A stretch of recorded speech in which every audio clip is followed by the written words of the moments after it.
ਬਈ ਤੇਲ ਵਾਲੀਆਂ ਲੋਕਲ ਮਸ਼ੀਨਾਂ 5-5 ਲੱਖ ਰੁਪਈਆ ਲਾ ਕੇ ਤੁਸੀਂ ਸਿਰਫ 1 ਮਹੀਨਾ ਚਲਾਉਂਦੇ ਹੋ ਤੇ ਉਸ ਤੋਂ ਬਾਅਦ ਤੁਸੀਂ ਜਿਹੜਾ ਖਰਾਦੀਏ ਨਾਲ ਯਾਰੀ ਲਾ ਲੈਂਦੇ ਹੋ। ਮਸ਼ੀਨ ਨੂੰ ਆਏ ਦਿਨ ਖੋਲ ਕੇ ਮੁਰੰਮਤ ਕਰਨਾ ਪੈਂਦਾ ਹੈ, ਕਦੀ ਤੇਲ ਦੀ ਰੇਸ਼ੋ ਨਹੀਂ ਪੂਰੀ ਆ ਰਹੀ, ਕਦੀ ਮਸ਼ੀਨ ਜਿਹੜੀ ਹੈ ਸਾਫ਼ ਤੇਲ ਨਹੀਂ ਕੱਢ ਰਹੀ, ਕਦੀ ਕੋਈ ਮਸਲਾ ਤੇ ਕਦੀ ਕੋਈ ਮਸਲਾ। ਮੈਂ ਉਹਨਾਂ ਨੂੰ ਦਾਅਵਤ ਦਿਨਾਂ ਨਾਲੇ ਚੈਲੰਜ ਵੀ ਕਰਨਾ ਵਾ ਕਿ ਉਸ ਮਸ਼ੀਨ ਦੀ ਖੱਲ ਲੈ ਕੇ ਆ ਜਾਓ, ਸਰੋਂ ਨਾ ਲਿਆਓ, ਉਸ ਮਸ਼ੀਨ ਦੀ ਖੱਲ ਲਿਆਓ ਤੇ ਸਾਡੇ ਸਭ ਤੋਂ ਛੋਟੇ ਮਾਡਲ ਦੇ ਵਿੱਚ ਖੱਲ ਨੂੰ ਪਾਓ। ਇਹ ਵੀ ਤੁਹਾਨੂੰ ਮਣ ਜਿਹੜੀ ਖੱਲ ਲਿਆਓਗੇ ਨਾ ਉਹਦੇ ਵਿੱਚੋਂ 3 ਤੋਂ 4 ਕਿਲੋ ਤੇਲ ਕੱਢ ਦੇਗੀ। ਇਸ ਤਰ੍ਹਾਂ ਦੀ ਸ਼ਾਨਦਾਰ ਮਸ਼ੀਨ ਹੈ। 40 ਕਿਲੋ ਵਾਲਾ ਮਾਡਲ ਹੈ, 5 ਹਾਰਸ ਪਾਵਰ ਤੇ ਚੱਲਦਾ ਹੈ। 250 ਕਿਲੋ ਮਸ਼ੀਨ ਦਾ ਵਜ਼ਨ ਹੈ ਤੇ ਕੋਈ ਪੀਪੇ ਪੂਪੇ ਲਾ ਕੇ ਤਾਂ ਖਲਾਰਾ ਨਹੀਂ ਬਣਾਇਆ। ਹਾਂ ਠੀਕ ਹੈ ਨਾ, ਜਾਨਦਾਰ ਕਿਸਮ ਦਾ ਲੋਹਾ ਇਹਦੇ 'ਚ ਲੱਗਾ ਹੈ, ਫੂਡ ਗ੍ਰੇਡ ਮਟੀਰੀਅਲ ਹੈ। 40 ਕਿਲੋ ਇਹਨੇ ਸਿਰਫ ਪ੍ਰੋਸੈਸ ਕਰਨੀ ਹੈ। ਇਹਨੂੰ ਸਿੰਗਲ ਫੇਸ ਤੇ ਵੀ ਚਲਾ ਸਕਦੇ ਹਾਂ, ਮੋਟਰ ਚੇਂਜ ਕਰਕੇ ਇਹਨੂੰ 3 ਫੇਸ ਤੇ ਵੀ ਚਲਾ ਸਕਦੇ ਹਾਂ। ਇਸ ਤੋਂ ਵੱਡਾ ਸਾਡੇ ਕੋਲ ਜਿਹੜਾ ਮਾਡਲ ਹੈ ਉਹ ਵੇ 7.5 ਹਾਰਸ ਪਾਵਰ ਵਾਲਾ, ਇਹ 2 ਮਣ ਵਾਲਾ ਮਾਡਲ ਹੈ। ਤੇ ਇਸ ਮਸ਼ੀਨ ਤੇ ਇਸ ਮਸ਼ੀਨ ਦੇ ਵਜ਼ਨ ਦੇ ਵਿੱਚ ਸਿਰਫ 3 ਕਿਲੋ ਦਾ ਫਰਕ ਹੈ। ਇਹਦਾ 250 ਕਿਲੋ ਵਜ਼ਨ ਹੈ, ਇਹਦਾ 280 ਕਿਲੋ ਵਜ਼ਨ ਹੈ।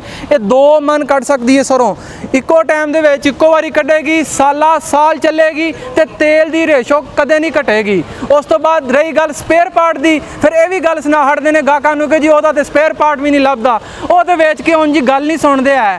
ਅਸੀਂ ਗੱਲ ਵੀ ਤੁਹਾਡੀ ਸੁਣਾਂਗੇ, ਜਾ ਕੇ ਤੁਹਾਨੂੰ ਚਲਾ ਕੇ ਦੇ ਕੇ ਆਵਾਂਗੇ।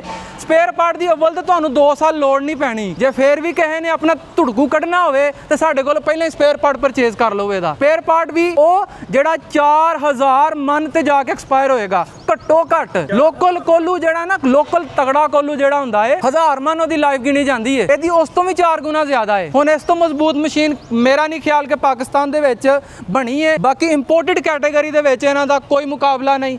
ਕਿੰਨੀਆਂ ਆਸਾਨ ਨੇ ਯੂਜ਼ ਕਰਨੀਆਂ। ਇਹਨਾਂ ਦੇ ਵਿੱਚ ਤੁਸੀਂ ਹਰ ਕਿਸਮ ਦਾ ਸੀਡ ਪਾਓ, ਤੇਲ ਤੁਹਾਨੂੰ ਮਿਲੇਗਾ, ਕਦੀ ਇਹਨੂੰ ਖੋਲ ਕੇ ਸਾਫ਼ ਕਰਨ ਦੀ ਲੋੜ ਕੋਈ ਨਹੀਂ ਪਏਗੀ। ਇਹਦੀ ਪੱਤਰੀ ਕੱਢੋ, ਰਿਵਰਸ ਕਰੋ, ਸਾਰਾ ਵਰਮ ਸਾਫ਼ ਹੈ। ਉਸ ਤੋਂ ਬਾਅਦ ਜਿਹੜਾ ਸੀਡ ਤੁਸੀਂ ਪਾਣਾ ਪਾ ਕੇ ਪ੍ਰੋਸੈਸ ਕਰ ਲਵੋ। ਟੈਂਪਰੇਚਰ ਇਹ ਆਪਣੀ ਮਰਜ਼ੀ ਦੇ ਨਾਲ ਕੰਟਰੋਲ ਕੀਤਾ ਜਾ ਸਕਦਾ ਹੈ। ਮਜ਼ੀਦ ਇਹਨੂੰ ਤੁਸੀਂ 24 ਘੰਟੇ ਚਲਾਓ, ਕੋਈ ਭਾਰ ਨਹੀਂ। ਹਾਈਏ ਵੀ ਤੁਹਾਨੂੰ ਕੋਈ ਡਰ ਹੈ ਤੇ ਮੇਰਾ ਨਹੀਂ ਖਿਆਲ ਕਿ ਮੈਂ ਕੋਈ ਕਸਰ ਛੱਡੀ ਹੋਏ ਇਸ ਵੀਡੀਓ ਦੇ ਵਿੱਚ ਤੁਹਾਨੂੰ ਮਾਲੂਮਾਤ ਦੇਣ ਦੇ ਵਾਸਤੇ।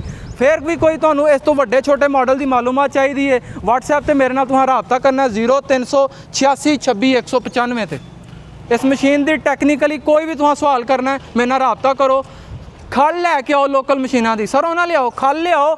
ਇਸ ਮਸ਼ੀਨ 'ਚ ਪਾ ਕੇ ਤੁਹਾਨੂੰ ਮੈਂ ਖਲ ਵੀ ਕੱਢ ਕੇ ਦਿਆਂਗਾ ਤੇ ਤੇਲ ਵੀ ਨਾਲ ਕੱਢੇਗੀ ਉਹ। ਬਾਕੀ ਮੈਂ ਇਹ ਵੀ ਨਾਲ ਦੱਸਦਾ ਜਾਵਾਂ, ਅਸੀਂ ਆਪਣੇ ਕਸਟਮਰ ਨੂੰ ਇੰਨੀ ਸਪੋਰਟ ਕਰਦੇ ਹਾਂ। ਜਦੋਂ ਲੋਕਲ ਦਾ ਜ਼ਮਾਨਾ ਸੀ ਅਸੀਂ ਲੋਕਲ ਮਸ਼ੀਨਾਂ ਦਿੱਤੀਆਂ, ਉਹਨਾਂ ਨੇ ਚਲਾਈਆਂ, ਕੰਪਲੇਨਾਂ ਕੀਤੀਆਂ, ਅਸੀਂ ਉਹ ਮਸ਼ੀਨਾਂ ਉਹਨਾਂ ਕੋਲ ਲੈ ਕੇ ਚਾਈਨਾ ਦੀਆਂ ਦਿੱਤੀਆਂ ਮਸ਼ੀਨਾਂ ਉਹਨਾਂ ਨੂੰ।